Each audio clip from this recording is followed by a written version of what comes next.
I follow, close to 30 companies, combined market cap over $1 trillion. I mean, large companies. And I'll tell you, most of them are not prepared for what is about to hit them. Some are, but most aren't. We've learned the hard way that many leaders, organizations, and industries have lost touch with the changing world around us. It's kind of funny why we're gathered here. We're talking about how we want to switch from standardization to personalization. And we all say we wish we weren't so standard before, more individual. I think that's a really big issue. We're more connected than ever, yet we never felt so alone.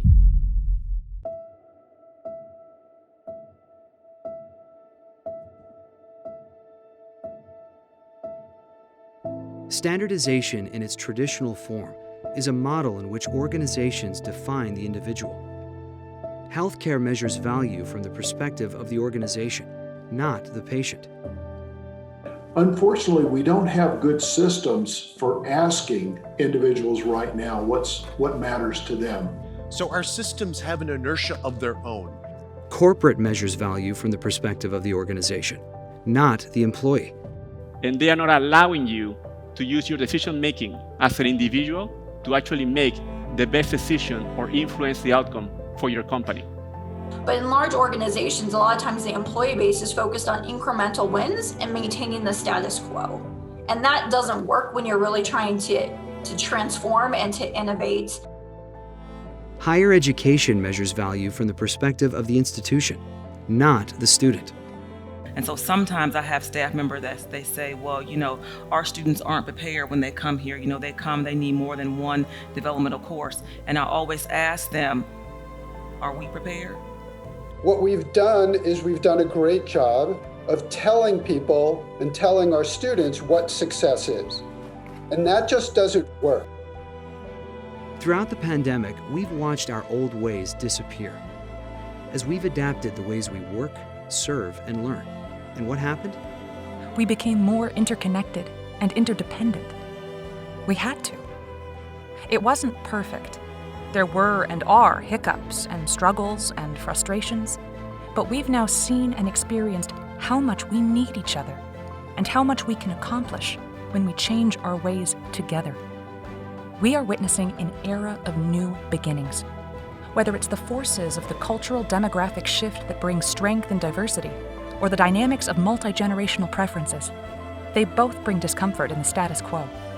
Personalization spooks standardization.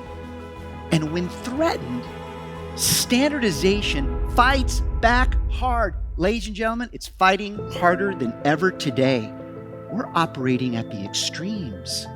In a world craving more unity, leadership that is inclusive gives us the hope we need to face the challenges that existed long before COVID-19. Challenges ranging from access to medical care, to access to higher education, to access to transformative technologies. To confront those challenges, we need to think differently. We want people that are going to challenge us, make us uncomfortable. The only way we're going to spark a meaningful debate is to be really contentious. That's opportunity for us, not only to be evolutionary, but revolutionary. We need to stop ruling by standardization and start leading with personalization. I think that the age of standardization has made leaders a bunch of managers at best.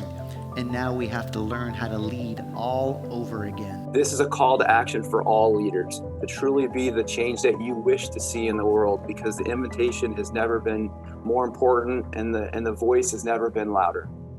Leadership is a privilege. It's not a job. It's not a responsibility.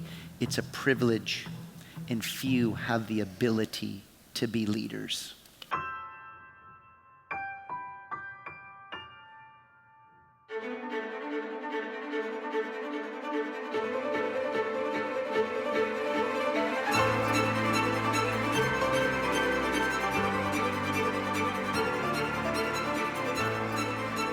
This is the age of personalization movement.